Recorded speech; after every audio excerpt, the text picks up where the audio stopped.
Journalist and jurist మాజీ RTI commissioner doctor Vijaya Babu గారి వీటాక్స్ కార్యక్రమానికి స్వాగతం సార్. నమస్కారం సార్. ఈరోజు మనతో చర్చలో పాల్గొంటున్నారు శేఖర్ రెడ్డి గారు, వైఎస్ఆర్సీపీ రాష్ట్ర అధికార ప్రతినిధి, అలాగే మల్లాది విష్ణు గారు, మాజీ వైసీపీ శాసనసభ్యులు. సార్, ఇవాళ జగన్మోహన్ రెడ్డి గారు కర్నూలు జిల్లా ఆలూరు అక్కడ ఆయన ఎమ్మెల్యే విరూపాక్షిని అరెస్ట్ చేసిన ఇదిలో ఆయన్ని కలవడానికి, జైల్లో కలవడానికి ములాఖత్గా వెళ్ళారండి. అక్కడ మళ్ళీ అదే జనం, ఎన్ని పోలీసు ఆంక్షలు పెట్టినా కూడా జనం అలాగే తండోపతండాలుగా రావటం అనేటువంటిది మనం విజువల్స్లో చూడొచ్చు. ఇక ఆయన అక్కడ మాట్లాడుతూ బాధితులే నిందితులు అవుతున్నారు రాష్ట్రంలో అని చెప్పి, ఒక్క రాష్ట్రంలో రెడ్ బుక్ రాజ్యాంగం నడుస్తుంది, ప్రజాస్వామ్యవాదులంతా కూడా ఆలోచించాలి, ఎమ్మెల్యే ఏమన్నా ఉగ్రవాద, నోటీసులు ఇస్తే రాడా అని చెప్పేసి ఇలాగా మాట్లాడటం జరిగింది సార్. ఆయన ఎందుకంటే ముందు ఏంటంటే అసలు ఈ కార్యక్రమాన్ని ఎప్పట్లాగే అంటే పట్టు వదలని విక్రమార్కుడు తిరిగి చెట్టు దగ్గరికి వెళ్ళి ఎప్పట్లాగే పోదాన్ని అన్న టైంలో జగన్మోహన్ రెడ్డి గారు ఆయన పర్యటన పెట్టుకున్నప్పుడల్లా పోలీసుల్ని పిలవటం, వాళ్ళకి డైరెక్షన్స్ ఇవ్వడం, అరెస్టులు, ఆంక్షలు. ఇది ఇక్కడ అర్థం కానిది ఏంటంటే జగన్మోహన్ రెడ్డి గారి పర్యటన అనగానే ఇది పోలీసులకి సవాలా, చంద్రబాబు నాయుడు గారికి సవాలా అన్నట్టుగా తయారైపోయింది.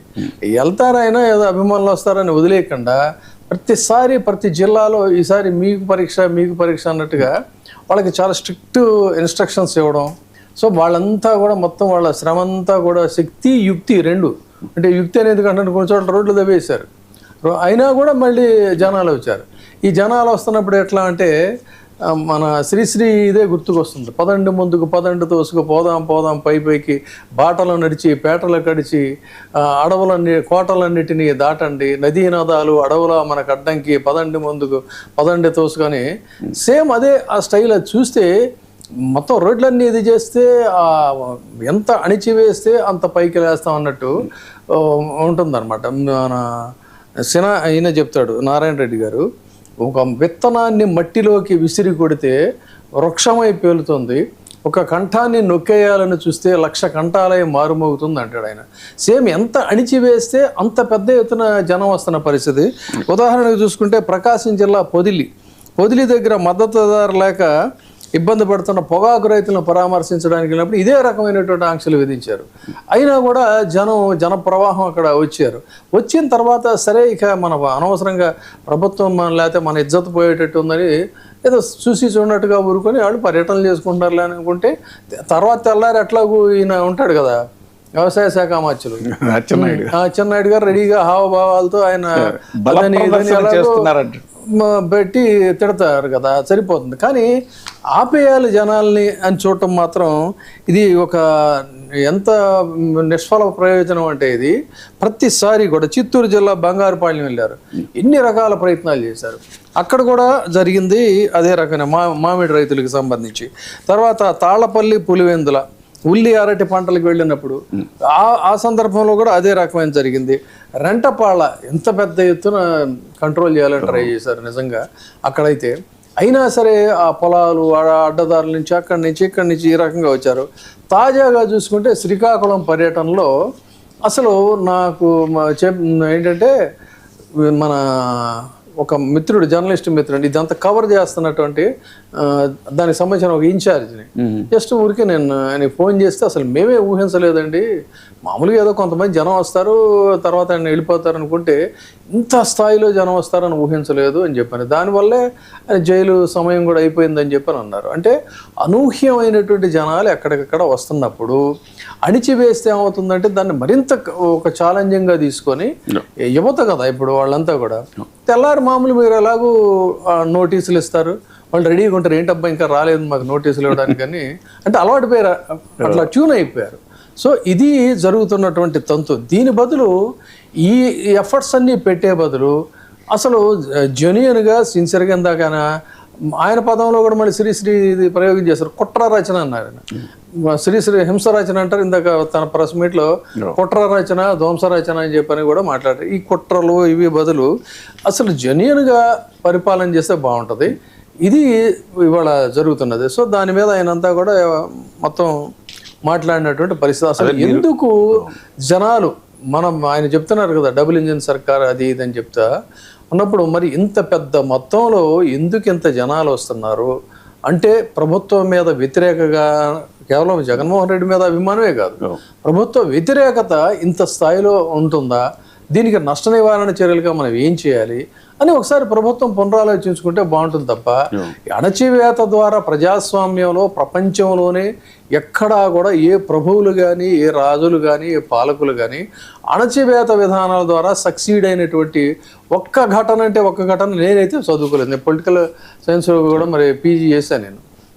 ఏంటి నాకైతే ఎక్కడ అలాంటి చాప్టర్ దొరకలే.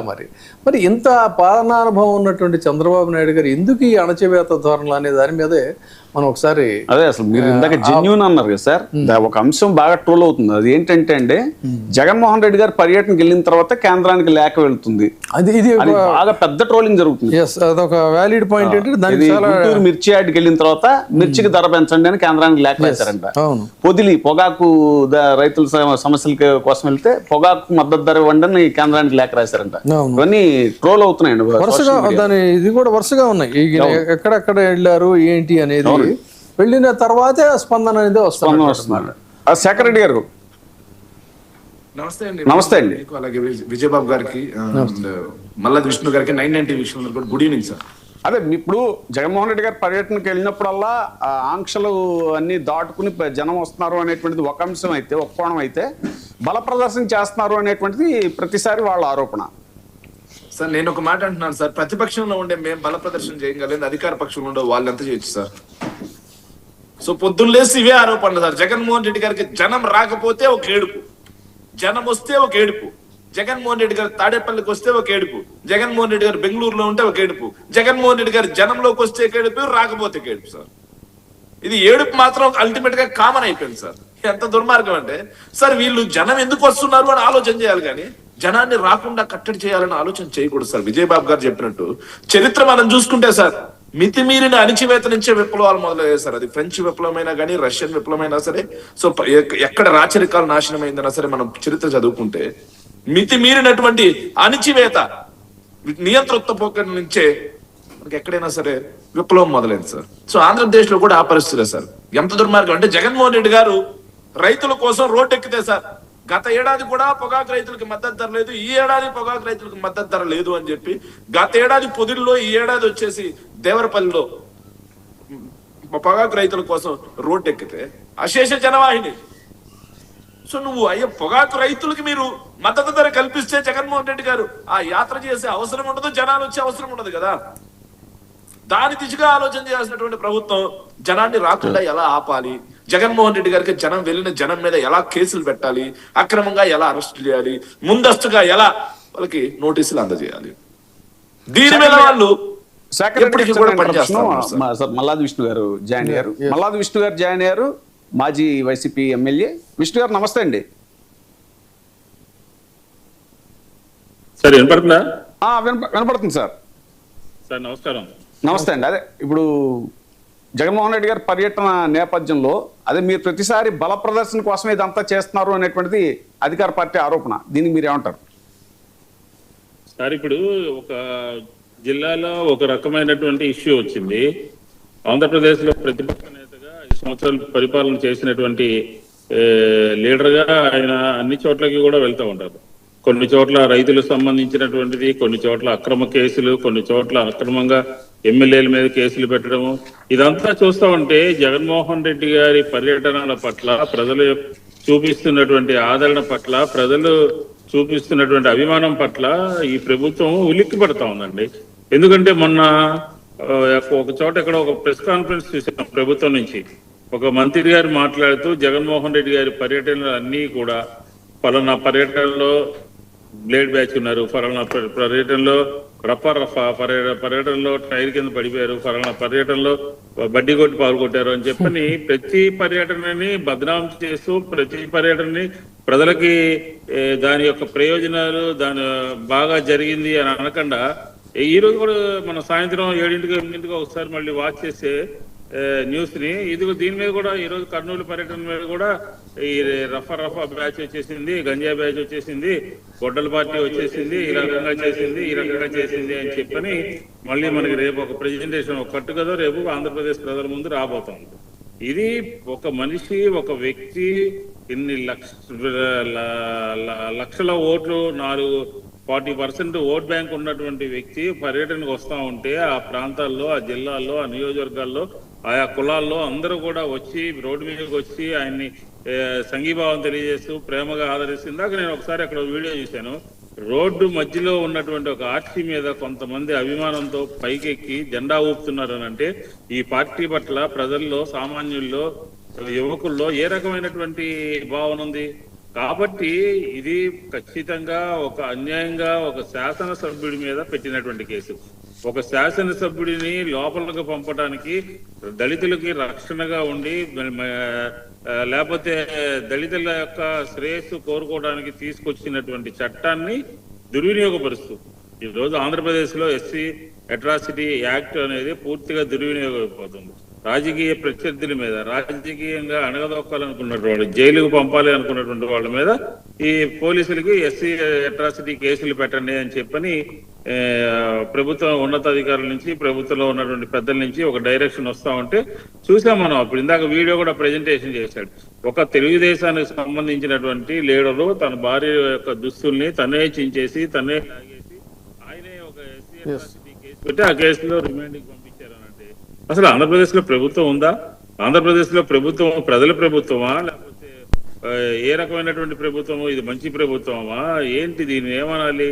ఇది చాలా ఆందోళన కలిగించేటటువంటి రాజకీయ ప్రత్యర్థుల్ని భవిష్యత్తులో పార్టీలని వీకెన్ చేయడం కోసం, మళ్ళీ తిరిగి అధికారం కైవసం చేసుకోవడం కోసం ఎమ్మెల్యేలని సైతం లెక్క చేయకుండా ఈ రకమైనటువంటి ధోరణి అవలంబిస్తున్నారు అని చెప్పి జగన్మోహన్ రెడ్డి గారు ఇందాక ప్రెస్ కాన్ఫరెన్స్ లో తన 5 పాయింట్లో 6 పాయింట్లో 7 పాయింట్లో చెప్పినటువంటిది ప్రజలందరూ కూడా అర్థం చేసుకోవాల్సినటువంటి అవసరం ఉన్నది అని చెప్పి ఈ సందర్భంగా ఈ రోజు పర్యటన గురించి నేను చెప్తాను. ఎందుకు వెళ్లాల్సి వచ్చింది?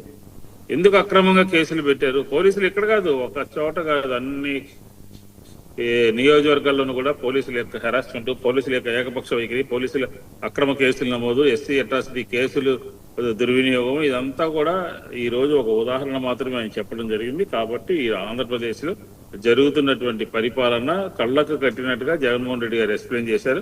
ఆంధ్రప్రదేశ్ ప్రజలు ఆలోచన చేయాలి. ఎందుకంటే 2 సంవత్సరాల పరిపాలనలో ఎంత మందిని లోపల పెట్టారు. ఉదాహరణకి సిరిలి అప్పలరాజు గారి కుమారుడు యాక్సిడెంట్ చేస్తే ఒక మనిషి చనిపోయాడు. అదే తెలుగుదేశం ఎమ్మెల్యే కొడుకు గోవింద్ కొడుకు యాక్సిడెంట్ చేస్తే దాన్ని ఏం చేశారు? వేరే మనిషిని పెట్టి అతన్ని బయటికి తీసుకొచ్చారు. ఇప్పుడు కరెక్ట్ గా అసలు ప్రభుత్వం ఏ రకంగా ప్రవర్తిస్తుంది అని ఆంధ్రప్రదేశ్ ప్రజలందరూ కూడా ఎదురు చూస్తున్నారు. ప్రతిపక్ష పార్టీకి ఒక రకంగానా, తన ఎమ్మెల్యేలకు ఒక రకంగానా, చంద్రబాబు నాయుడు గారు ఏ రకంగా మొగ్గు చూపుతారు, పోలీస్ యంత్రాంగం ఏ రకంగా మొగ్గు చూపుతుంది, ఏ రకంగా న్యాయం అన్యాయం రెండు ఉంటే ఏ పక్కన మొగ్గు చూపుతారు అని చెప్పిన ఆంధ్రప్రదేశ్ ప్రజలందరూ కూడా ఎదురు చూస్తా ఉన్నారు. నిన్న ఆవిడ భార్య ఒక ప్రెస్ కాన్ఫరెన్స్ పెట్టింది. మా కొడుకుకి ఒక న్యాయమో, అధికార పార్టీకి ఒక న్యాయమా, ఏంటి దీని సంగతి ఏంటో తేల్చండి అని చెప్పని. కాబట్టి ఇప్పుడు ఆయన ఏ రకంగా వ్యవహరిస్తారనేది ఆంధ్రప్రదేశ్ ప్రజలందరూ కూడా చూస్తా ఉన్నారు. కాబట్టి ఈ రోజు సభ, ఈ రోజు ర్యాలీ అనుమతి లేదు. అలాగే బారికేడ్లు పెట్టి ఆపాలని చూశారు. లేదంటే ఆయన లోపల ఉన్నటువంటి శాసనసభ్యుల్ని ఓదార్చి పరామర్శించి వెళ్ళడానికి మాత్రమే వచ్చాడు. ముందస్తుగా ఎవరికి ఇంటిమేషన్ చేయలేదు. అయినప్పటికీ కూడా తండోపతండాలుగా ప్రజలందరూ వస్తున్నారు అంటే ఇది దేనికి సంకేతం? ఇది ఈ ప్రభుత్వ ప్రజా వ్యతిరేక విధానాలకి, ఈ ప్రభుత్వ నిరంకుశ ధోరణికి, ఈ ప్రభుత్వ ఏకపక్ష నిర్ణయాలకి, ప్రతిపక్షం మీద అక్రమంగా కేసులు నమోదుకి ఇది ఒక తార్కాణం అని చెప్పి ఈ సందర్భంగా నేను తెలియజేస్తాను. అలాగే కాదు, మనం శేఖర్ రెడ్డి గారిని అడుగుదాం. ఇంతమంది ఇంత శేష జనాలందరూ వెళుతున్నారంటే ఇప్పుడు చెప్పినట్టుగా మరి ఇంతమంది బ్లేడ్ బ్యాచ్, గంజాయి బ్యాచ్, రప్ప బ్యాచ్ ఉన్నారంటే ఆంధ్రప్రదేశ్ రాష్ట్రంలో అంత బ్రహ్మాండంగా ఉందని చెప్పి అనుకోవాలా? ఇప్పుడు వాళ్ళే చెప్తున్నారంటే ఎరాడికేట్ చేసామంటారు. అదేమో దొరుకుతుంది అంటే మరి దీన్ని ఇక్కడ ఇంకొక మాట కూడా చెప్పాలి, మీకు అడ్డం వచ్చాను. ఈ రోజు ఈ రాష్ట్రంలో ఉన్నటువంటి 2 నాయకులు ఒకళ్ళు ముఖ్యమంత్రిగా ఒక పార్టీకి ఒక కూటమికి లీడర్, ఒక ప్రతిపక్షంగా గతంలో పరిపాలన చేసినటువంటి ముఖ్యమంత్రి. ఈ రోజు ఇద్దరు రోడ్డు మీదకి వస్తే, ఈ రోజు ఇద్దరు పాల్గొన్నటువంటి కార్యక్రమాలు చూస్తే ఎక్కడ జనం ఎక్కువ ఉన్నారు, ఎక్కడ పల్సగా ఉన్నారు, ఎక్కడ లిమిటెడ్ గా ఉన్నారని కూడా అర్థమైపోద్ది. ఈ రోజు ఇక్కడెక్కడ అమరావతిలో ఇక్కడ ఒక సీడ్ యాక్సెస్ రోడ్డు ఓపెన్ చేస్తే ఆ బ్రిడ్జ్ మీద నడిస్తే 100 మంది కూడా లేరు. అంటే ఏంటి, ప్రజలకి సంబంధం లేకుండా, ప్రజల ఇష్యూ కాకుండా సొంత ఇష్యూ ఒకటి తీసుకుని దాని మీద ఏదో ఫోకస్ చేస్తున్నట్టుగా కనబడుతూ ఉంది. అక్కడ జనం పలసగా ఉన్నారు, ఇక్కడ జనం తండోపతండాలుగా ఉన్నారు. ఇది ఆంధ్రప్రదేశ్ లో ఈ పార్టీలకి ప్రజల యొక్క ఆదరణ అని చెప్పని కూడా ఈ సందర్భంగా చెప్పుకోవచ్చు. శేఖర్ రెడ్డి గారు, మీరు శేఖర్ రెడ్డి గారు మాట్లాడే ముందు అమరావతిలో చంద్రబాబు నాయుడు గారు ఏమన్నారు కూడా ఒకసారి చంద్రబాబు నాయుడు గారు బయట ఒకసారి ప్లే చేయండి. లేకపోయినా భారీగా తరలి వచ్చి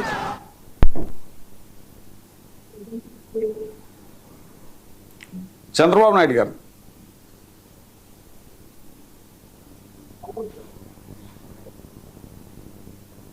అసెంబ్లీలో నేను అనౌన్స్ చేసినప్పుడు మీరు చూసుంటారు. నాకు పెద్ద సమస్య హైదరాబాద్ అసెంబ్లీలో, ఓల్డ్ అసెంబ్లీలో ఆంధ్రప్రదేశ్ సమావేశాలు. నేను ఆ సమావేశాలు అనౌన్స్ చేస్తే అడ్డం పడాలంటే నేను ఆ రోజు ఆలోచించి ఏ ప్రాంతానికి ఏ విధంగా చేస్తానో, సైబరాబాద్ నిర్మాణ అభివృద్ధి జరిగిన తర్వాత కొన్ని అనుభవాలతో ఏదైతే అభివృద్ధి వికేంద్రీకరణ జరగాలని అన్ని జిల్లాలకు ఏమేం చేయబోతానో ఒక బ్లూ ప్రింట్ ఇచ్చాను. ఆ రోజు మాట్లాడిన మాటలు ఆనాటి ప్రతిపక్ష నాయకుడు, ఇప్పుడు ప్రతిపక్షం కూడా లేదు, అది వేరే విషయం. ఆ రోజు మాట్లాడిన మాటలు మీరు చూస్తే రాష్ట్రానికి సెంట్రల్ ప్లేస్ 5-10 ఎకరాలు చాలదు, 40,000 ఎకరాలు ఉండాలి, 50,000 ఎకరాలు ఉండాలి, మనం కూడా నష్టపోవడానికి లేదని చెప్పి పూర్తిగా దానికి ఆమోదించిన వ్యక్తి ఇక్కడే ఇల్లు కట్టుకుంటాను నాటకాలు చేసి ఎన్నికలు అయిన తర్వాత 3 రాజధానులు అనే పేరుతో 3 ముక్కలు ఆటాడితే నాకైతే చాలా బాధ కలిగింది. మీరు ఎంత సఫర్ అయ్యారు నేను చూశాను. చరిత్రలో చిరస్థాయిగా మిగిలిపోయే ఉద్యమం అమరావతి రైతుల ఉద్యమం అని చెప్పి మరొకసారి తెలియజేస్తున్నా. సో దీని మీద శేఖర్ రెడ్డి గారు వాట్ ఈస్ యువర్ రియాక్షన్? అదే మీరు అప్పుడు సార్, నాకు అసెంబ్లీలో ఇప్పటికీ అర్థం కాదు సార్. ఒప్పుకున్నారు. అంటే చంద్రబాబు నాయుడు గారు ఇంకా ఈనాడు జమానాలో ఉన్నారు అనుకుంటున్నారు, ఏంటో అర్థం కాదు సార్. మనం ఏం చెప్పినా సరిపోద్ది, ఈనాడు వచ్చేస్తుంది, దాన్నే ప్రజలు నమ్మేస్తారు అన్న ఒక భ్రమలో చంద్రబాబు నాయుడు గారు ఇంకా ఉన్నట్టున్నారు సార్. సైబరాబాద్ నేనే కట్టా అంటారు సార్. మరి సాఫ్ట్వేర్ టెక్నాలజీ పార్క్ STPIకి సంబంధించి GA చౌదరి గారు ఎవరు సార్? దాన్ని ఆ ప్రాజెక్ట్ ని అప్రూవల్ చేసినటువంటి మనకి శాంక్షన్ చేసినటువంటి రాజీవ్ గాంధీ గారు ఎవరు సార్? దాన్ని శంకుస్థాపన చేసినటువంటి నేదురుమల్ల జనార్దన్ రెడ్డి గారు ఎవరు సార్? సార్ అంటే ఇంకా ఈనాడు జమానే అనుకున్నారా? పచ్చబద్దాలు సార్. ఏదైతే సాఫ్ట్వేర్ టెక్నాలజీ పార్క్ లో సందర్భంగా ఒక బిల్డింగ్ కట్టారు సార్. ఒక బిల్డింగ్ కట్టి ఆ బిల్డింగ్ చుట్టూ కనీసం డ్రైనేజ్ ఏదైతే మురుగునీటి వ్యవస్థ కూడా కట్టకపోవటం వల్ల అది మునిగిపోతే 2007 సంవత్సరంలో రాజశేఖర రెడ్డి గారు 200 కోట్ల అంచనా వ్యయంతో స్టార్ట్ చేసి 91 కిలోమీటర్ల అండర్ గ్రౌండ్ డ్రైనేజ్ చేశారు సార్. రోజు మునిగిపోతుంటే డ్రైనేజ్ కూడా కట్టలేదు, సాఫ్ట్వేర్ టెక్నాలజీ పార్క్ కట్టేసా అంటారు సార్. సో ఫైనాన్షియల్ డిస్ట్రిక్ట్ ఎవరు కట్టారు? ORR ఎవరు కట్టారు? శంషాబాద్ ఎవరు కట్టారు? ఫ్లైఓవర్స్ ఎవరు వేశారు? మెట్రోకి మొత్తం భూసేకరణ మొత్తం ఎవరు చేశారు? దాంతో పాటుగా PV ఎక్స్ప్రెస్ హైవే ఎవరు వేశారు? వీటి ద్వారా హైదరాబాద్ డెవలప్ అయింది. సో చంద్రబాబు నాయుడు గారి కంటే ముందు ఉస్మానియా యూనివర్సిటీ లేదా, ట్యాంక్ బండ్ లేదా, కులీకుతుబ్ టూమ్స్ లేవా? సో ఏం లేవు. నిమ్స్ హాస్పిటల్ లేదా? హైదరాబాద్ ఇప్పుడు చెప్పినట్టుగా ఐటీకి సంబంధించి బేగంపేటలో ముందు ఐటీ ప్రారంభమైంది. అక్కడి నుంచి అక్కడ ఏదైతే ఇప్పుడు ఐటీ ఉందో అక్కడ జనార్దన్ రెడ్డి గారిని మనం పదే సంవత్సరాలతో ఆధారాలతో సహా ఇప్పుడు చెప్పినవన్నీ కూడా మనం చెప్పాం. కానీ ఆయన అదే మాట్లాడతారు. సో అది ఆయన క్లెయిమ్ చేసుకునేది. సరే పోనీ అనుకుందాం. అయితే అమరావతిలో ఉండేటువంటి వ్యవహారానికిను హైదరాబాద్లో ఉండేటువంటి ఐటీకి ఈ రెండింటికి పోలిక పొందనేటో నాకైతే అర్థం కాలేదు ఆయన చెప్పినటువంటి భావం. అంటే ఆయన ఏది చేసినా కూడా అది సక్సెస్ అనేటువంటి ప్రాతిపదికలో చూస్తున్నారు. సరే అది భవిష్యత్తు మెయిన్ శేఖర్ రెడ్డి గారు ఆయన మెయిన్ రేస్ చేసిన పాయింట్ ఏంటంటే ఆ వేళ మీరు అమరావతిలో యాక్సెప్ట్ చేశారు ప్రతిపక్ష నేతగా ఉన్నప్పుడు, మళ్ళీ ఆ 3 రాజధానుల పేరుతో 3 ముక్కలు ఆట ఆడారు అనేది ప్రధానమైన ఆరోపణ. సార్ మేము ఆ రోజు యాక్సెప్ట్ చేసింది సగం కట్ చేసుకొని వాడుకుంటున్నారు సార్. పూర్తి వీడియో చూపమంటే చూపిస్తాను మేము. సగం కట్ చేసుకుని ఎంత దుర్మార్గంగా అంటే సార్, మేము కావాలంది 30,000 ఎకరాలు ఉండాలని చెప్పాం సార్, కానీ ప్రభుత్వ భూమి ఉండాలని చెప్పాం. ప్రభుత్వ భూమి ఉండాలని చెప్పాం సార్. అంతేగాని ల్యాండ్ పూలింగ్ ద్వారా ప్రజల దగ్గర నుంచి తీసేసుకొని సంవత్సరానికి 350 కోట్ల రూపాయల లెక్కన వాళ్ళకి రైతులకు ఇచ్చుకుంటూ పచ్చటి పంటలు పండే ఈ భూమిని కాంక్రీట్ జంగిల్ చేయమని మేము చెప్పలేదు సార్. సో వాళ్ళకి నచ్చిన కాడికి సార్, వాళ్ళకి నచ్చిన కాడికి సార్ ఈ రోజు చాలా బాధ అనిపించింది సార్. ఒక అంశం అంటే ఎంత దుర్మార్గమైనటువంటి అంశం అంటే సార్, నేను మీకు ఒకటి చూపిస్తాను సార్. సో ఈ రోజు ఈనాడు పేపర్లో రెండు ప్రత్యేకమైన వార్తలు వచ్చినాయి సార్. ఒకటి అమరావతికి అభివృద్ధికి సై అనే వార్త వచ్చింది సార్. తర్వాత పక్కనే సార్, సో 190 కోట్ల రూపాయలు చెల్లించాల్సిందే, పట్టు వీడని గుత్తేదారు ఫలించని చర్చలు అంటే పక్కనే ఉన్నటువంటి విజయవాడ మున్సిపల్ కార్పొరేషన్ లో సార్. విజయవాడ మున్సిపల్ కార్పొరేషన్ లో ఎవరైతే వర్కులు చేశారో కాంట్రాక్టులు 190 కోట్ల రూపాయల బకాయిలు ఉంటే అవి చెల్లించడానికి వీళ్ళ దగ్గర డబ్బులు లేవు సార్. విజయవాడ నడిబొట్టు సార్. చెల్లించకుండా వాళ్ళు తిప్పుతుంటే వాళ్ళు కోర్టుకు వెళ్లే పరిస్థితి 2 ఈనాడులోనే వచ్చినాయి సార్. దానికి డబ్బులు కావాలంటే విలువైనటువంటి ఆస్తులను మదింపు చేసి తాకట్టు పెట్టి డబ్బు తీసుకొచ్చి వీళ్ళకి ఇస్తారండి సార్. కానీ పక్కనే ఉన్నటువంటి సీడ్ యాక్సెస్ రోడ్ 21 కిలోమీటర్ల రోడ్ వేయడానికి 1500 కోట్ల రూపాయలు డబ్బులు సార్. ఈ లెక్క ఎక్కడుంది సార్? 1500 కోట్లు 21 కిలోమీటర్లకి అంటే కిలోమీటర్కి ఎంత పడుతుంది? 70 కోట్లకు పైగా కిలోమీటర్ ఖర్చు అవుతుంది సార్. సో నాకు తెలిసి national highways, green field highways sir, green field highways కూడా, ఎక్స్ప్రెస్ హైవేస్ కూడా 25 కోట్లకు మించి కావు సార్. ఇది యావత్ భారతదేశంలోనే ఇది చాలా మంది కాంట్రాక్టర్స్ వాళ్ళు చెప్తున్న మాట కూడా ఏంటంటే, యావత్ భారతదేశంలోనే ఎనీ కన్స్ట్రక్షన్ ఎస్ఎఫ్టీకి ఇంత పెద్ద మొత్తంలో ఇస్తున్నటువంటి ఇదైతే ఎక్కడ లేదనేది పదే మనం గతంలో మాట్లాడుకున్నాం. అయితే తర్వాత నిర్ణయాలు అనేటువంటిది వచ్చినప్పుడు ఏంటంటే, రాజకీయ పార్టీల నిర్ణయాలు ఏదైనా సరే దాన్ని మార్పు చేసుకుంటే తప్పు లేదనే దానికి కూడా మళ్ళీ చంద్రబాబు నాయుడు గారిని ఎగ్జాంపుల్గా తీసుకోవచ్చు. ఎందుకంటే అప్పుడు మల్లాది విష్ణు తను కూడా ఎమ్మెల్యేగా ఉన్నటువంటి మాట కాబట్టి నేను చెప్తున్నా. ఈ ఆంధ్రప్రదేశ్ విడిపోయిన తర్వాత ఇక్కడ మొన్న కూడా మనం డిస్కస్ చేసాం, ఆయన ఉండేటువంటి బ్లాక్ హైదరాబాద్లో సెక్రటేరియట్లో ఆయన ఉండేటువంటి బ్లాక్ కోసం కోట్ల రూపాయలు ఖర్చు పెట్టి దాన్ని అంతా కూడా ఆయన రెనోవేట్ చేశారు. చేసిన తర్వాత ఆయన ఉండడం కోసం లేక్ వ్యూ గెస్ట్ హౌస్ని కోట్ల రూపాయలు ఖర్చు పెట్టి దాన్ని రెనోవేట్ చేసినటువంటి మాట. అలాంటిది మరి ఇక్కడే ఉంటానని చెప్పినటువంటి వ్యక్తి 10 సంవత్సరాల పాటు మనకి ఇది ఉంది, మనం తర్వాత నిదానంగా దాన్ని డెవలప్ చేసుకుంటూ వెళ్దాం అన్న వ్యక్తి తన నిర్ణయాన్ని మార్చుకొని మరి వెళ్ళిపోయినటువంటి సందర్భం కూడా ఇప్పుడు మనం గుర్తు చేయాలి. అంటే మరి ఆయన అయితే నిర్ణయాలు మార్చుకుంటే తప్పు లేదు, కానీ వేరే వాళ్ళు నిర్ణయాలు మార్చుకుంటే అదేదో అపరాధంలాగా చెప్తున్నమాట. తర్వాత అన్నీ ఒక చోటే ఉండాలనేటిది అసలు హైదరాబాద్లో ప్రతిదాన్ని కూడా అన్నీ ఒకే చోట ఆయన పెట్టడం వల్లే ఈ రోజున అనేక శాఖలన్నీ కూడా ఇప్పుడు కొత్తగా మళ్ళీ A to Z అద్దె భవనాల్లో ఉండాల్సిన పరిస్థితి వచ్చింది ఆంధ్రప్రదేశ్లో. చివరికి ఎంత ఆశ్చర్యం అంటే, వాతావరణ శాఖ సైతం ఆ రోజున చంద్రబాబు నాయుడు గారి నేతృత్వంలో హైదరాబాద్లోనే ఉంది.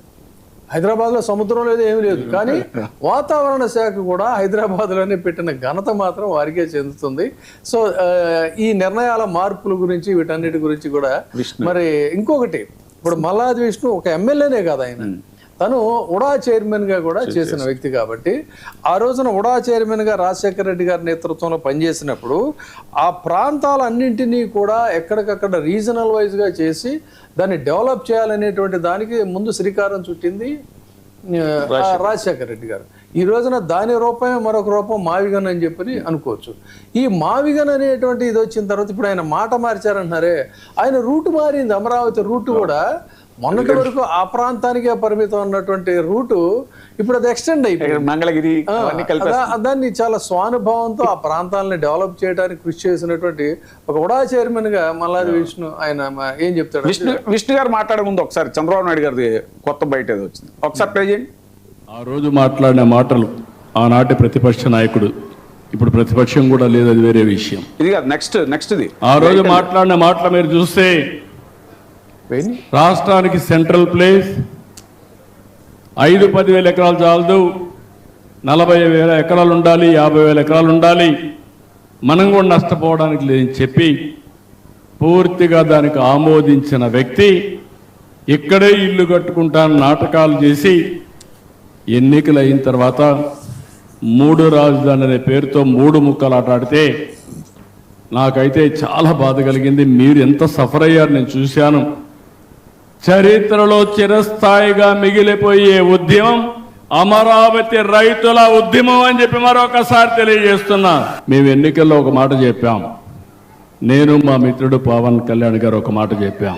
ఈ రాష్ట్రాన్ని విధ్వంసం చేశారు. ఎన్నికల ముందు పవన్ కళ్యాణ్ గారు కూడా రాజధానికి వస్తే మీ సమస్యలు తెలుసుకోవాలని వస్తే ముళ్ళ కంపలు వేస్తే ముళ్ళ కంపలను కూడా దోసుకొని మీ దగ్గరకు వచ్చిన నాయకుడు పవన్ కళ్యాణ్ గారు. మొన్న ఒక ఆయన చెప్పాడు, సీడ్ యాక్సెస్ రోడ్ అయిపోయిన తర్వాత దీన్ని ఆపడానికి ఎవడి తరం కాదు, ఇది 1 సైడ్ గా అన్స్టాపబుల్ అని ఎన్ని ప్రయత్నాలు చేశారండి. కడాన ఒక చిన్న బిట్టు 1% ఆ రైతును పట్టుకొని కూడా ఊగినాడాడు. నిన్న కూడా హైకోర్టు క్లియర్గా ప్రజా ప్రయోజనాల దృష్ట్యా మేము ఇంటర్ఫేర్ కామని నిన్న లిటిగేషన్ ఇస్తే కొట్టేశారు. ఈ విషయం మీరు గుర్తుపెట్టుకోవాలి. ఇలాంటి దుర్మార్గులతో రాష్ట్రానికి చాలా ప్రమాదం, పెను ప్రమాదం. ఒక పక్క నేను కానీ పవన్ కళ్యాణ్ గారు కానీ, ఇంకొక పక్క బీజేపీ మన నరేంద్ర మోడీ గారు కానీ, మా ముగ్గురి ఆలోచన ఒకటే, ఆంధ్రప్రదేశ్ రాష్ట్రం అభివృద్ధి కావాలి, ప్రజా సమస్యలన్నీ పరిష్కారం కావాలి, ఓకే అండి, అదే మీ జీవితాలు బాగుపడాలని ఏకైక లక్ష్యంతో నిస్వార్థంగా పనిచేసేది ఈ కూటమి ప్రభుత్వాన్ని మరొక్కసారి మీ అందరికీ విజ్ఞప్తి చేస్తున్నా. జరిగిన తర్వాత చేసేది కొన్ని అనుభవాలతో విష్ణు గారు. సార్ ఇప్పుడు అబద్ధాలు చెప్పడానికి కూడా ఒక అంతు పొంతు ఉంటుంది సార్. ఎందుకంటే జగన్మోహన్ రెడ్డి గారు ఆ రోజు చెప్పినటువంటి మాట ఏంటి, అక్కడ అమరావతిలో మనకేమీ అభ్యంతరం లేదు, ప్రభుత్వ భూమి కూడా తీసుకుంటే కట్టండి అన్నాడు. నేను కూడా ఇల్లు కట్టుకుంటాను అన్నాడు. చంద్రబాబు నాయుడు గారి కన్నా ఒక 10 సంవత్సరాల ముందే ఇల్లు కట్టుకున్నాడు. కానీ ఇక్కడ ఎక్కడ మనం ఒక తేడా మనకి క్లియర్గా బయటపడుతుంది అంటే, అక్కడ ఉన్నటువంటి రైతుల్ని ఫస్ట్ ఫేజ్ లో ఉన్నటువంటి రైతులు హ్యాపీగా ఉన్నారా ఈరోజు? సెకండ్ ఫేజ్ లో అది మున్సిపాలిటీ అయిపోతుంది, 30,000 ఎకరాలు, కొత్తగా మళ్ళీ 50,000 ఎకరాలు కావాలి ఎయిర్పోర్ట్కి, రైల్వే స్టేషన్కి, స్పోర్ట్స్ సిటీకి అని మళ్ళీ తిరిగి ఇప్పుడు 50,000 ఎకరాలు తీసుకుంటున్నారు. సరే 50,000 ఎకరాలు తీసుకోవడానికి బయలుదేరే తరుణంలో పెద్దపల్లి ఆ చుట్టుపక్కల ఊళ్ళలో ఉన్నటువంటి వాళ్ళందరూ మైకులు పెట్టి మా జోలికి రావద్దు, మా జోలికి మేము పొలాలు ఇవ్వము అని చెప్తున్నారు. ఫస్ట్ ఫేజ్ లో ఉన్న వాళ్ళు 50,000 గజం అమ్ముతుందని ఎక్స్పెక్ట్ చేసి అందరూ ఇస్తే ఈ రోజు సగానికి పడిపోయింది. ఈ రోజు వాళ్ళ పిల్లలకు సంబంధించినటువంటి పెళ్లిళ్ళు కానీ, స్కూల్స్ కానీ, లేకపోతే ఇతరత్ర ఆరోగ్యానికి సంబంధించినటువంటి అంశాలు కానీ, కౌలు కానీ, ఇవన్నీ కూడా ఇబ్బందే కదా. వాళ్ళందరూ ఇబ్బంది పడుతున్నారు కదా. మీరేదో వాళ్ళని సబ్బు రాసి వాళ్ళంతా బాగా చేస్తున్నారని వైసీపీని తిట్టేటటువంటి ప్రయత్నం చేస్తా ఉన్నారు. శివరామకృష్ణ కమిటీ ఏం చెప్పింది?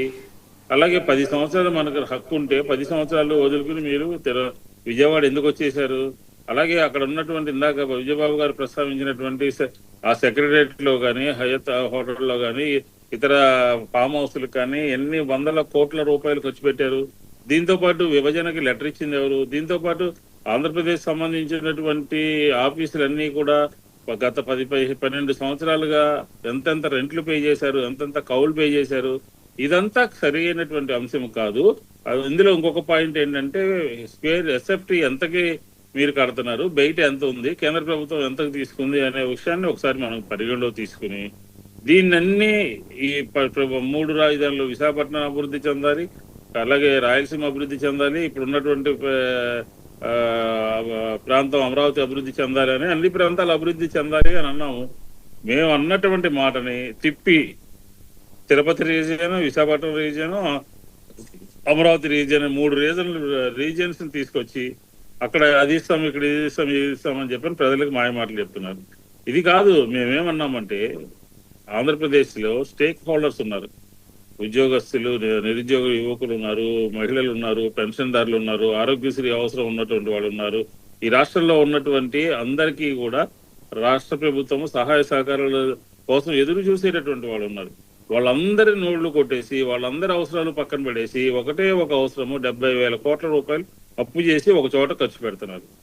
అది ఖర్చు పెట్టడం సరైనటువంటిది కాదు. 1,00,000 కోట్లు 2,00,000 కోట్లు ఒక చోటే రాష్ట్ర ప్రభుత్వమే మనం చేయలేనటువంటి పరిస్థితిలో ఉన్నాం. కాబట్టి అనాదిగా అర్బన్ డెవలప్మెంట్ అథారిటీ ఒకటి ఉంది విజయవాడ నగరానికి. ఇందాక విజయబాబు గారు ప్రస్తావించినట్టు ఆ Guntur first Amaravati urban development అని ఉండేది దాని పేరు ఫస్ట్ స్టార్ట్ అయిన రోజుల్లో.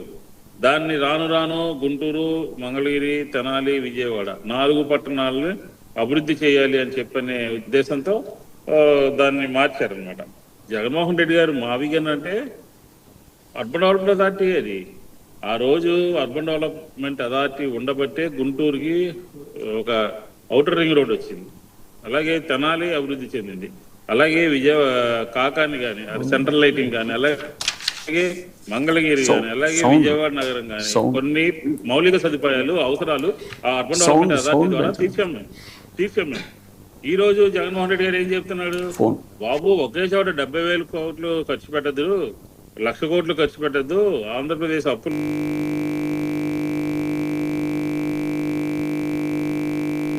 Technical problem. సరే అదే ఇప్పుడు వాస్తవానికి ఏంటంటే కుదేలైపోయిన రాష్ట్రం ఉన్నారు, ఆర్థికంగా అప్పుల బలం. మొన్న కూడా చెప్పారు, ఏది సాక్షాత్ నరేంద్ర మోడీ గారి సమక్షంలో ఆయన చెప్పింది ఏంటంటే కట్టుబట్టలతో మనం వచ్చాం, అసలు తినడానికి తిండి లేకుండా వచ్చాం అన్న టైప్లో ప్రధాని సమక్షంలో వాళ్ళ అబ్బాయి మాట్లాడినటువంటి మాటలు. మరి అలాంటి కట్టుబట్టలతో వచ్చినటువంటి రాష్ట్రాన్ని ఏదో రకంగా కట్టుదిట్టం చేసుకొని కాస్త మెట్టుగా దాన్ని ఒక దీంట్లోకి తీసుకురావాలి. అలాంటిది మరి ఒకే చోట ఇంత పెద్ద డంప్ చేసేస్తామంటే సొమ్మంతా కూడా. ఒకవైపు ఉద్యోగులు వాళ్ళు పాపం చాలా విశ్వసించారు జగన్మోహన్ రెడ్డి గారికి, ఈయనేదో అద్భుతాలు సృష్టిస్తాడని. ఫస్ట్ ముందు భంగపడింది ఎవరంటే ఫస్ట్ ఓట్లు వేసింది వాళ్ళే, ఫస్ట్ షాక్ అవుతున్నది కూడా ఇవాళ వాళ్ళే. అలాగే నిరుద్యోగులు కానీ, మహిళలు కానీ, అంగన్వాడీలు కానీ, ఇలా ఒకళ్ళేంటి ఇవన్నీ కూడా చాలా సింపుల్గా వాళ్ళకి రెమెడీస్ ఇవ్వచ్చు. అలాంటిది మొత్తం తీసుకెళ్ళి అక్కడ మరి పోసేస్తామంటే ఎక్కడి నుంచి వస్తుంది, చాలా valid point. So what is reaction? Shekhar Reddy గారు, మీరు మాట్లాడే ముందు ఇంకోటి ఏంటంటే సీడ్ యాక్సెస్ రోడ్డు కూడా ఆపాలని ట్రై చేశారు, ఎవరో ఒక రైతును పట్టుకుని వేలాడారు అనేటువంటిది కూడా మాట్లాడారు. సార్ సీడ్ యాక్సెస్ రోడ్ పూర్తయిందా? తాత్కాలిక సీడ్ యాక్సెస్ రోడ్ సార్ ఇది, గుర్తుపెట్టుకోవాలి సార్ మీరు. పూర్తి సీడ్ యాక్సెస్ రోడ్ చేసింది అదేనా? పూర్తి సీడ్ యాక్సెస్ రోడ్ అయితే ఎక్కడికి రావాలి తెలుసు సార్? మణిపాల్ హాస్పిటల్ దగ్గర రావాలి సార్, హైవే నేషనల్ హైవేలో కలవాలి సార్. సో ఇది తాత్కాలిక అమరావతి అంటే తాత్కాలిక సీడ్ యాక్సెస్ రోడ్డు, తాత్కాలిక సచివాలయం, తాత్కాలిక అసెంబ్లీ, తాత్కాలిక హైకోర్టు అన్ని తాత్కాలికంగానే ఉన్నాయి సార్. ఎక్కడ కూడా పర్మనెంట్ లేదు సార్. పర్మనెంట్ మేము అడుగుతున్నాం సార్ సీరియస్ గా. మేము బేసికల్ గా అమరావతిలో అయ్యా చంద్రబాబు నాయుడు గారు ప్రపంచంలో ఎక్కడా లేని విధంగా, సో హైదరాబాద్, బెంగళూరు లాంటి నగరాల్లో, నేను కూడా రియల్ ఎస్టేట్ సార్, నేను ఇంటూ కన్స్ట్రక్షన్ బిజినెస్. సో 4,500 నుంచి 5,000 సార్. నీకు ఇటాలియన్ మార్పులతో హై రైజ్ కట్టొచ్చు sir, 40 floors apartments square feet కి. కానీ ఇక్కడ 20,000 పైన ఏంటి, 22,000 సార్. ఏం దుర్మార్గమైన దోపిడీ ఇది, ప్రజల సొమ్ము కదా సార్ ఇది. ప్రపంచ బ్యాంక్ నుంచి డాలర్ రూపంలో అప్పు తీసుకొస్తున్నారు, రేపు చెల్లించాల్సింది డాలర్ రూపంలో. డాలర్ రేట్ ఫ్లక్చువేట్ అయి పెరిగింది అనుకో సార్. సో మన మీద పడే గుదిబంద ఏంటి చంద్రబాబు నాయుడు గారు అంటే, మమ్మల్ని అమరావతి ద్రోహులు అంటాడు సార్. తీర్పులు చెప్పాల్సిన సార్, అవినీతి కేసుల్లో తీర్పులు చెప్పాల్సినటువంటి హైకోర్టు బిల్డింగ్ భవన నిర్మాణం కూడా అవినీతే సార్. చట్టాలు చేయాల్సినటువంటి అసెంబ్లీ భవన నిర్మాణం కూడా అవినీతే. సో ఎక్కడ లేని విధంగా కిలోమీటర్కి 70 నుంచి 80 కోట్ల రూపాయలు స్క్వేర్ కిలోమీటర్కి ఇచ్చుకుంటూ తీరేస్తున్నారు సార్. సార్ రైతులు అంటున్నారు సార్. ఎంత దుర్మార్గం అంటే ఈ అమరావతి ప్రాజెక్టులో మొట్టమొదటిగా ఇబ్బందులకు గురైన రైతులే సార్. చంద్రబాబు నాయుడు గారు 2015 నుంచి ఇప్పటి వరకు సార్ దాదాపుగా 6 సంవత్సరాలకు పైగా అధికారంలో ఉన్నారు సార్. ఈ 6 సంవత్సరాలకు పైగా అధికారంలో ఉంటే చంద్రబాబు నాయుడు గారు ఇల్లు కట్టుకోవాలనుకుంటే డెవలప్ అయిన రిటర్నబుల్ ఫ్లాట్ దొరికింది సార్. నారాయణ కట్టుకోవాలంటే డెవలప్ అయిన రిటర్నబుల్ ఫ్లాట్ దొరికింది సార్. తెలుగుదేశం పార్టీకి చెందిన వాళ్ళందరికీ మంచి చోట్ల రిటర్నబుల్ ఫ్లాట్స్ వచ్చేసారు. ఆంధ్రజ్యోతి రాధాకృష్ణకి మంచి చోట్ల రిటర్నబుల్ ఫ్లాట్స్ వచ్చేసారు.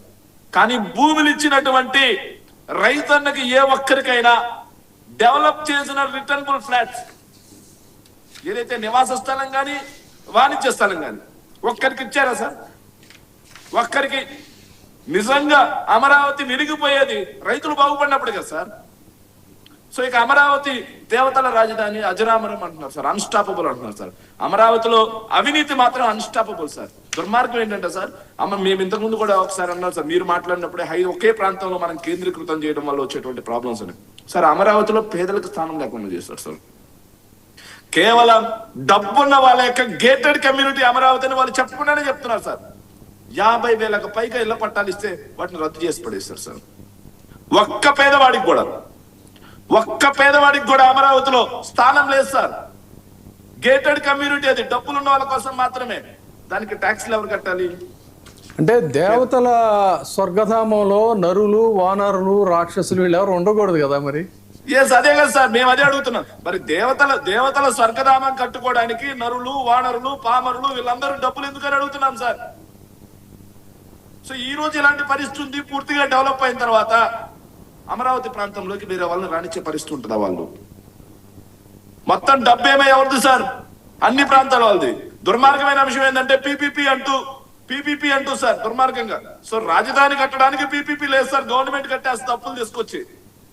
రాజధానిలో నిర్మాణాలకి పీపీపీ లేదు సార్, కానీ మెడికల్ కాలేజీలు పీపీపీ, పోర్ట్లు పీపీపీ, ఫిషింగ్ హార్బర్లు పీపీపీ.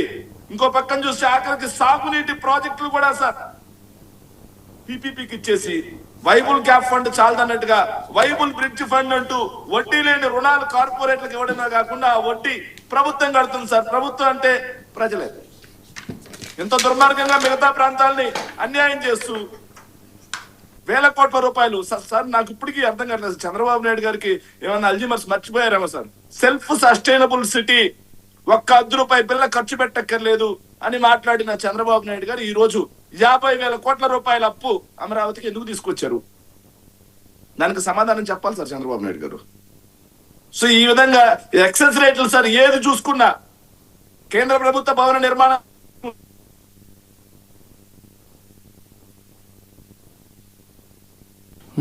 సార్ మరొక అంశం సార్, పవన్ కళ్యాణ్ గారు ఇటీవల చాలా కార్యక్రమాలకి, ప్రభుత్వ కార్యక్రమాలకి హాజరు కావట్లేదు, గైర్హాజరు అవుతున్నారు అనేటువంటిది మనం కొన్నాళ్ళుగా అప్పుడు గతంలో కూడా మనం ఒకసారి డిస్కస్ చేసాం. క్యాబినెట్ మీటింగ్లకు కూడా ఆయన అటెండ్ అవ్వలేదు అని. సరే ఇటీవల ఆరోగ్య కారణాల రీత్యా కూడా ఆయన అటెండ్ అవ్వట్లేదు. ఇప్పుడు తాజాగా అమరావతిలో చాలా ముఖ్యమైనటువంటిదిగా చెప్తున్నటువంటి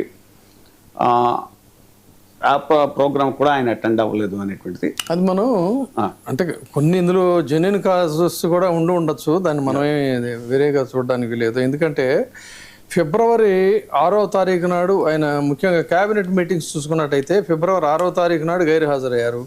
ఏప్రిల్ 15 మీటింగుకి కూడా మొదలయ్యే ముందు వెళ్ళిపోయారు. ఫిబ్రవరి 26వ సంవత్సరంలో గైర్హాజరయ్యారు. మార్చి 13న గైర్హాజరయ్యారు.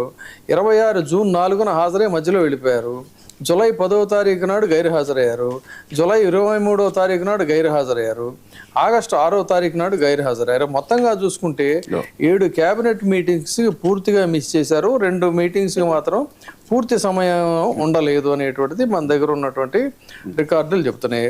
వరుసగా 3 క్యాబినెట్ మీటింగ్స్కి రాలేదనేది కూడా ఒక ఇది ఉంది, కానీ దాంట్లో ఒక క్లారిటీ లేదు. సో మొత్తంగా చూసుకుంటే ఈయన బాధ్యతలు స్వీకరించిన తర్వాత ఇన్నిసార్లు అంటే క్యాబినెట్ మీటింగ్కి వచ్చి మధ్యలో వెళ్ళిపోవడం లేదు అనేది అసలు పూర్తిగా ఇది అవ్వడం అనేది ఒక ఇదైతే, ఇక్కడ ఆసక్తికరమైన అంశాన్ని కొంచెం జాగ్రత్తగా మనం గమనిస్తే చంద్రబాబు నాయుడు గారు ఆ మీటింగ్లో పదే అంటే కృతకంగా ఉంది ఆయన ప్రసంగంలో పవన్ కళ్యాణ్ గారిని ప్రత్యేకంగా ప్రస్తావించడంలో ఉద్దేశం ఏంటంటే పాపం ఆయన ఏదో ఫీల్ అయినట్టున్నారు, ఈయన దానికి ఉపశమనంగా ఆకాశానికి ఎత్తే పని చేస్తున్నారని చెప్పి అనుకోవచ్చు. ఎందుకంటే మనకిప్పుడు ఆయనకి ఒక ప్రధానమైనటువంటి ఒక రాష్ట్ర ఉప ముఖ్యమంత్రి, దాదాపు పాలనలో ఉప ముఖ్యమంత్రి అంటే ఒక పార్టీకి అయితే పర్వాలా, ఆ పార్టీకి ఒక భాగస్వామి. ఆ పార్టీకి భాగస్వామి అయినప్పుడు ఒక ప్రారంభోత్సవం జరుగుతున్నప్పుడు ఖచ్చితంగా 3 పార్టీల యొక్క అగ్రనాయకులకి సముచిత స్థాయిలో ఆహ్వానాలు పంపించాలి. కానీ రేపు కార్యక్రమం అనంగా ఈయనకి మమా అన్నట్టుగా పంపించారు నారాయణ గారు చెప్పారు. ఆయన చెప్పింది ఏంటంటే నాకు అక్కడ ఏదో ఏనుగుల దినోత్సవం ఉంది, దానికోసం నేను ఆల్రెడీ అయ్యి ఉండొచ్చు, ఎందుకంటే ప్రీ ఆక్యుపైడ్ నేను అని చెప్పని ఆ కార్యం ముందుగా చెప్పుంటే బహుశా ఆ కార్యక్రమాన్ని పోస్ట్ పోన్ చేసుకుని ఉండొచ్చు. బట్ ఆ ప్రయారిటీ అనేది ఇవ్వలేదు అనేది ఒక పాయింట్. అయితే కొంతమంది జనసేన అభిమానులు చెప్తున్న మాట ఏంటంటే అమరావతికి సంబంధించినటువంటి ఏ కార్యక్రమంలో కూడా ఈ కీన్గా మీరు అబ్జర్వ్ చేసినట్లయితే మా అధినాయకుడిని ఎక్కడా కూడా అందులో ఇన్వాల్వ్ చేయట్లా. అంటే ఆ క్రెడిట్స్ పూర్తిగా వాళ్ళకే చెందాలి. చరిత్రలో ఇప్పుడు ఆయన చరిత్రలో ఇది ఒక పెద్ద సువర్ణాధ్యాయం చెప్తున్నా. ఆ సువర్ణాధ్యాయంలో పొరపాటున కూడా ఒక పేజీ కానీ 2 పేజీలు కానీ ఒక పారాగ్రాఫ్ కానీ పవన్ కళ్యాణ్కి ఉండకూడదు అనేటువంటి రీతిలోనేమో బహుశా రేపు కార్యక్రమానంగా ఇవాళ పిలిచారు. దీని మీద ఖచ్చితంగా రాలేదు అనేటువంటిది తెలుస్తూ ఉంది. దానికోసం ఆ ఉపశమనానికి అన్నట్టుగా ఇందాక మాట్లాడినటువంటి మాటల్లో ఆకాశానికి ఎత్తేటట్టు పనిచేస్తున్నారు అనేది ఒక పరిశీలన. సో దీని మీద మన విష్ణు గారు అంటారు. అదే పవన్ కళ్యాణ్ గారు ఈ మధ్యన పదే గైర్హాజరు అవుతున్నారు ముఖ్యమైన కార్యక్రమాలకి అని. ఇప్పుడు తాజాగా జరిగిన సీడ్ యాక్సిస్ రోడ్డు ఈ ఇనాగ్రేషన్ దాంట్లో కూడా ఆయన హాజరు కాలేదు అనేటువంటి. అదే సార్, ఇప్పుడు ఈ పవన్ కళ్యాణ్ గారు ఈ అమరావతి కాదు భ్రమరావతి అని చెప్పని వైవిఆర్ కృష్ణారావు గారు ఓపెన్ చేసినటువంటి ఒక పుస్తకాన్ని ఈయన కూడా ఆ రోజు ప్రారంభించినటువంటి సందర్భంలో ఆయన మాట్లాడినటువంటి మాటలు ఏంటంటే రాజధానికి అన్ని వేల ఎకరాలు అవసరం లేదు అని చెప్పాడు. తర్వాత మళ్ళీ అమరావతిలో సందర్శించి ఈయన ఒక ఇంట్లో ఎక్కడో పెరుగన్నం తిని భూమికి ఉన్నటువంటి అవినాభావ సంబంధాన్ని గుర్తు చేసి బలవంతంగా ఇంత భూమి తీసుకోవడం సరైనటువంటి చర్య కాదు, రాష్ట్ర ప్రభుత్వం ఎటువంటి పరిస్థితిలో కూడా ఈ భూమి తీసుకుంటే నేను ఊరుకునేది లేదు అని చెప్పని కూడా చెప్పాడు. దాని మీద ఇంకా అమరావతి మీద ఇంకా చెప్పారు ఇంక్లూజివ్ క్యాపిటల్ కాదు ఇది, అమరావతి ఎక్స్క్లూజివ్ క్యాపిటల్ అని కూడా చెప్పారు. అది అలాగన్నారు. ఇంకో మాట కూడా అన్నారు, అది అమరావతి కాదు ఇంకో రావతి అని కూడా చెప్పారు. కాబట్టి ఆ రోజు ఉన్నటువంటి మాటల ప్రకారం ఆయన ఆ రకంగా మాట్లాడినప్పటికీ కూడా ఇప్పుడు కూడా ఏంటంటే హాఫ్ హార్టెడ్ గానే ఆయన అక్కడ ఉన్నట్టుగా కనబడతా ఉంది. ఎందుకంటే ప్రతి వాక్యంలోనూ చంద్రబాబు నాయుడు గారు మాట్లాడుతున్నారు. పవన్ కళ్యాణ్ గారు నేను, మోడీ గారు, పవన్ కళ్యాణ్ గారు నేను, మోడీ గారు అని ఇలాగా ఒక టీంలుగా కలుపుకుంటారు. నేను ఎందుకు అంటున్నానంటే మొన్న ఒక డయాస్ మీద భోగాపురానికి సంబంధించినటువంటి డయాస్ మీద ఈయన అక్కడ ఉన్నటువంటి తరుణంలో చంద్రబాబు నాయుడు గారి కొడుకు వెళ్ళి మాట్లాడుతున్నప్పుడు ఆయన ఇచ్చినటువంటి సమాధానము మాట్లాడినటువంటి తీరులో కొంత గ్యాప్ ఉన్నట్టుగా నాకు అలా కనపడింది. అదే పరిస్థితి ఈరోజు ఇక్కడ కూడా ఉన్నట్టుగా కూడా అర్థమవుతుంది. ఎందుకంటే అందరూ సీడ్ యాక్సెస్ రోడ్డుని ప్రారంభిస్తున్నటువంటి సందర్భంలో ఈయనకి సంబంధించినటువంటి పొలిటికల్ గ్యాప్ నట్టే పెట్టుకున్నారు. రేపు ఏదైనా ఒక సందర్భం వచ్చినప్పుడు, ఎందుకనంటే మీరు గత కేబినెట్ లో కొన్ని ఇష్యూస్ ని రైతులకు సంబంధించి 50,000 ఎకరాలు తీసుకోవాలి అనుకుంటున్నటువంటి సందర్భంలో ఈయన అపోజ్ చేసినటువంటి మాట కూడా మన కేబినెట్ లో నమోదయ్యింది. మాట్లాడారు ఆయన ఆ రోజు, రైతుల దగ్గర నుంచి ఎట్లా పడితే అట్లా తీసుకోవద్దు, ఆచి చూసి నిర్ణయం చేయాలి అని చెప్పని. ఇలాంటివన్నీ కూడా ఉన్నాయి. ఎందుకంటే చంద్రబాబు నాయుడు గారు చెప్పినట్టు 100% టేక్ ఇట్ గ్రాంటెడ్ లాగా లేదు అక్కడ వ్యవస్థ. అక్కడ సందర్భం వచ్చినప్పుడు పోలీసుల గురించి మాట్లాడుతున్నారు, సందర్భం వచ్చినప్పుడు ఇతర వైఎస్ఆర్ కాంగ్రెస్ తెలుగుదేశానికి సంబంధించినటువంటి నాయకుల గురించి మాట్లాడుతూ ఉన్నారు.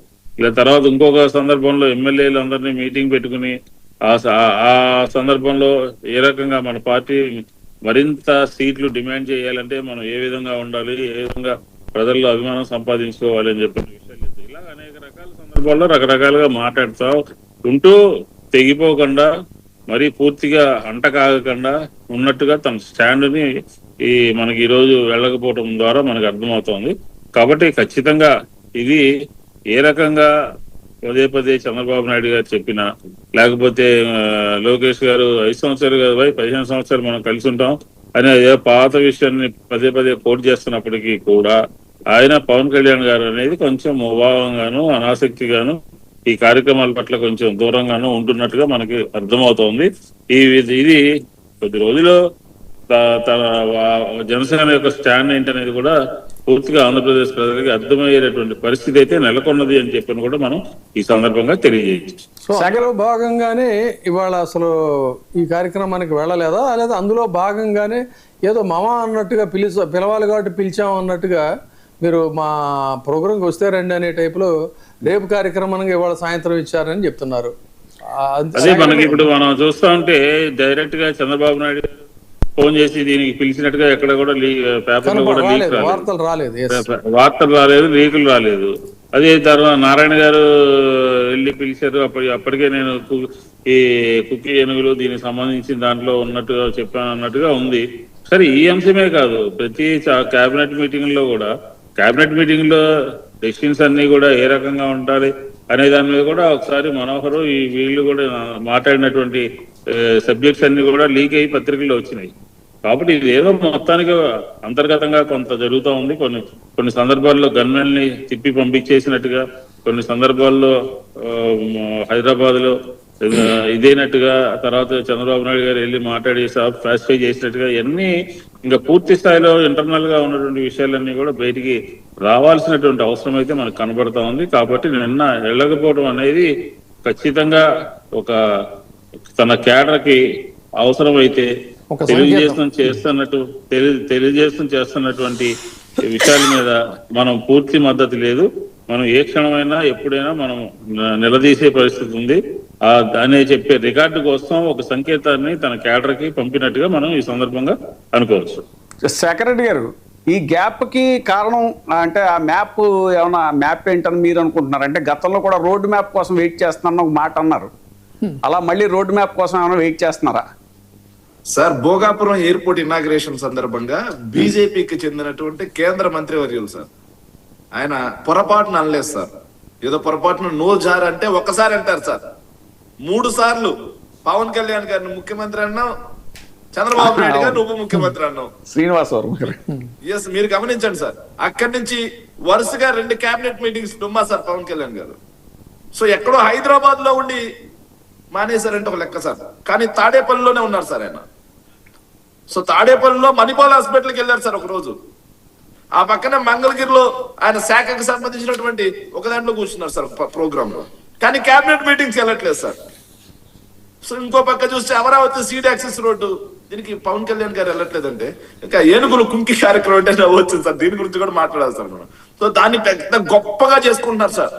సార్, ఈయన తీసుకొచ్చిన ఏనుగులు ఏంట్రా అంటే 4 ఏనుగులు సార్. ఆ 4 ఏనుగుల పేర్లు ఏంట్రా అంటే దేవ, కృష్ణ, అభిమన్యు, రంజన్ సార్. కానీ కుంకి ఏనుగులైనటువంటి జయంత్, వినాయక్, ఇవి 2 కూడా దశాబ్ద కాలంగా ఉన్నాయి సార్. అవి సార్ ఆపరేషన్ చేస్తా ఉంది. ఈయన తీసుకొచ్చిన వాటిల్లో కృష్ణ, అభిమన్యు 2 చిన్న ఏనుగులు సార్, కుంకి ఆపరేషన్ కి పనికిరావు సార్. ఇక దేవ అయితే ఒక కన్ను గుడ్డిస్తారు. ఇక ఆయన తీసుకొచ్చిన వాటిలో రంజన్ పిచ్చి ఏనుగు సార్, మనకు పనికిరావని చెప్పి అటవీ శాఖ వాళ్ళు చేస్తే దాన్ని కూడా పాపం ప్రమోట్ చేసుకోవాల్సినటువంటి పరిస్థితి పవన్ కళ్యాణ్ గారికి వచ్చింది సార్. సో నిన్న ఒక డేటా తీస్తే గుర్తొచ్చింది సార్. ఇందులో రెడ్డి గారు మాట్లాడేసారా? ఇంకా చిన్న పాయింట్ ఒక్క పాయింట్ మీరు ఇచ్చేస్తున్నాను సార్. సార్ ఇందులో నిజంగా పవన్ కళ్యాణ్ గారు, చంద్రబాబు నాయుడు గారికి, పవన్ కళ్యాణ్ గారికి, ప్రభుత్వానికి గ్యాప్స్ ఉండడం వల్ల ఏమో తెలియదు కానీ ఆయన శాఖని గాలికి వదిలేశాడన్న నిదర్శనం సార్ ఇది. 2018లో చంద్రబాబు నాయుడు గారు ఆఖరి ఏడాది 48 పులులు ఉన్నాయి సార్ నాగార్జున సాగర్, శ్రీశైలం అటవీ టైగర్ జోన్ లో సార్. ఈ 48 పులులు జగన్మోహన్ రెడ్డి గారు దిగిపోయే టయానికి 87కి పెరిగాయి సార్. 87 పులులకి పెరిగాయి. కానీ ఈయన అటవీ శాఖ సార్, మన జాతీయ జంతువు సార్. అలాంటివి 5 చనిపోయాయి సార్ పులులు. 22 పులులు మిస్సింగ్, కెమెరాల్లో చిక్కట్లేదు సార్, ఏమయ్యాయో తెలియదు. దానికి తోడుగా దేశవ్యాప్తంగా జరుగుతున్నటువంటి పులుల అక్రమ రవాణాకి సంబంధించినటువంటి చర్యలు, హంటింగ్ జరుగుతూ ఉంటాయి. దాంట్లో ఆంధ్రప్రదేశ్ కాకినాడకి చెందినటువంటి ఒక కాల్ రికార్డ్ అయింది సార్. 8 కోట్ల రూపాయల చేతులు మారాయని చెప్పేసి.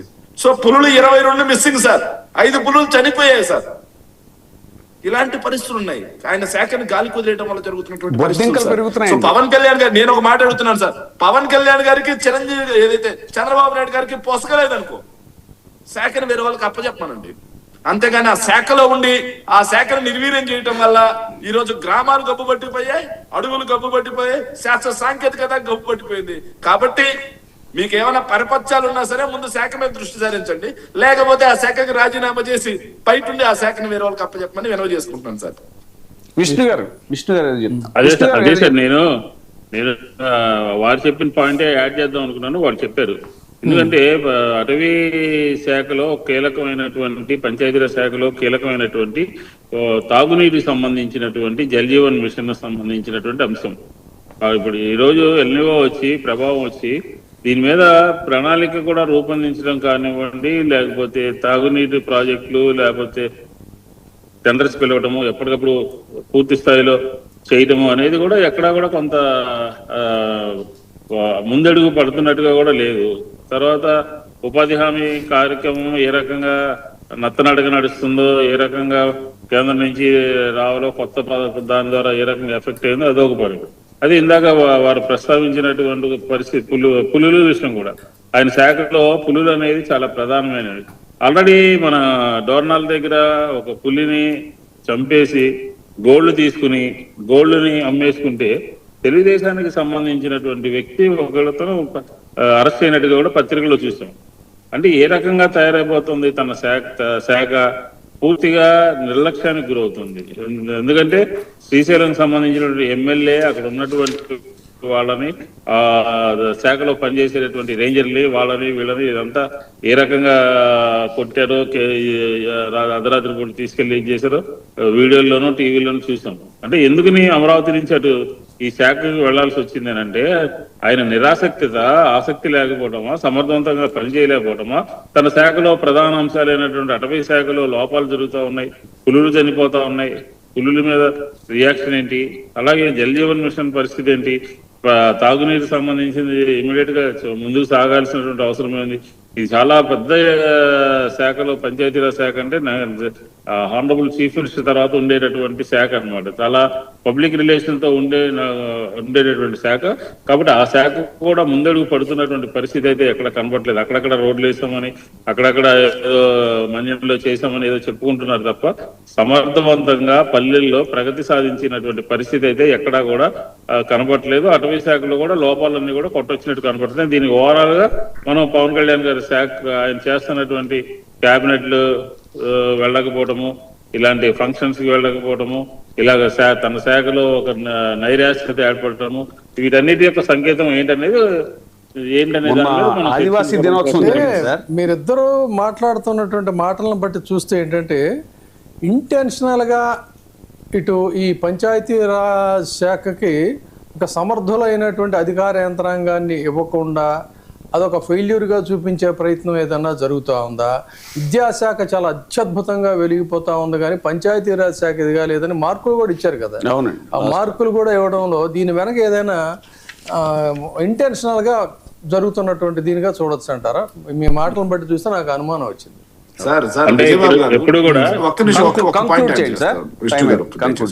సార్ విజయబాబు గారు, నాకు ఒక విషయం అర్థం కాలేదు సార్.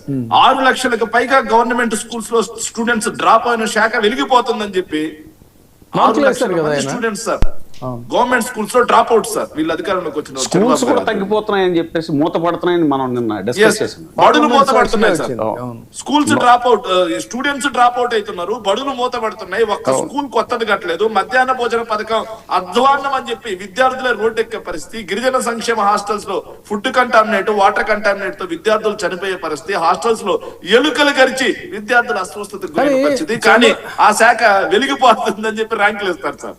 ఆదివాసీ దినోత్సవం రోజు అండి, మొన్న ఆదివాసీ దినోత్సవం రోజు అర్ధనగ్నంగా వాళ్ళు డోలీ మోతలు ఇంకా మాకు తప్పట్లేదు అని వాళ్ళు కూడా నిరసన వ్యక్తం చేశారు.